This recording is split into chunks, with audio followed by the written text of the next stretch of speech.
आदाब, मैं आगा खुर्शीद खान। दमदमे में दम नहीं खैर मांगो जान की, दमदमे में दम नहीं खैर मांगो जान की, ए ज़फ़र ठंडी हो गई अब तेग हिंदुस्तान की। यह कटाक्ष अंग्रेज़ मेजर हेडसन ने बहादुर शाह ज़फ़र पर तब किया था जब उन्होंने अंग्रेज़ों के ख़िलाफ़ बगावत कर दी थी। इसके जवाब में बहादुर शाह ज़फ़र ने हेडसन से कहा, गाजियों में बू रहेगी जब तलक ईमान की, गाजियों में बू रहेगी जब तलक ईमान की, तख्ता-ए लंदन तक चलेगी तेग हिंदुस्तान की। मेरठ क्रांति के बाद अगले दिन 11 मई 1857 को बहादुर शाह ज़फ़र के दरबार में पहुंचे क्रांतिकारियों ने फिर से उन्हें हिंदुस्तान का बादशाह घोषित किया। कई सालों बाद मुग़ल बादशाह बहादुर शाह ज़फ़र ने अपना सिंहासन मंगवाया और दरबार लगाया।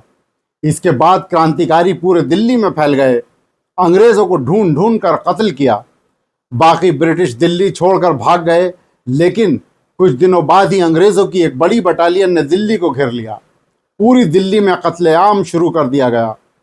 क्रांतिकारी बिखरने लगे। अंग्रेज़ों का दिल्ली पर लगभग कब्जा हो चुका था।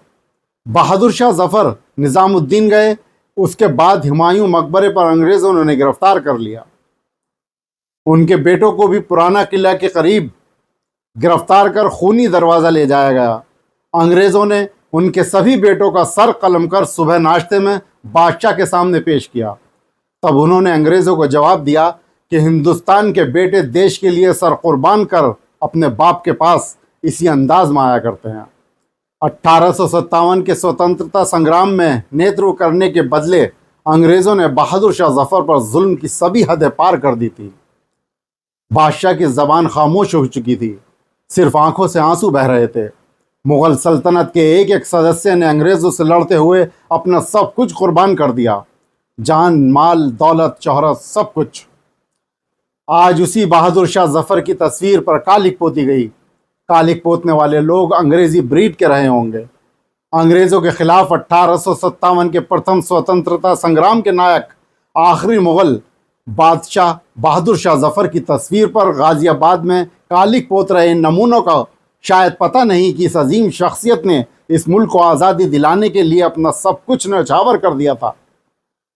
जिस बादशाह की अगुवाई में वीरांगना रानी लक्ष्मीबाई, नाना साहेब, तात्या टोपे, कुंवर सिंह जैसे जांबाज देश पर कुर्बान हो गए, ये उपद्रवी आज उसकी तस्वीर पर कालिक पोत रहे हैं। पता नहीं ये बहादुर शाह ज़फ़र की बदनसीबी है या हमारी बदनसीबी है। बहादुर शाह ज़फ़र ने तो अपनी बदनसीबी तब जाहिर की जब उन्हें अपने इस मुल्क की सरज़मीन में जीवन का अंतिम समय बिताने और दफन होने का मौका नहीं मिला।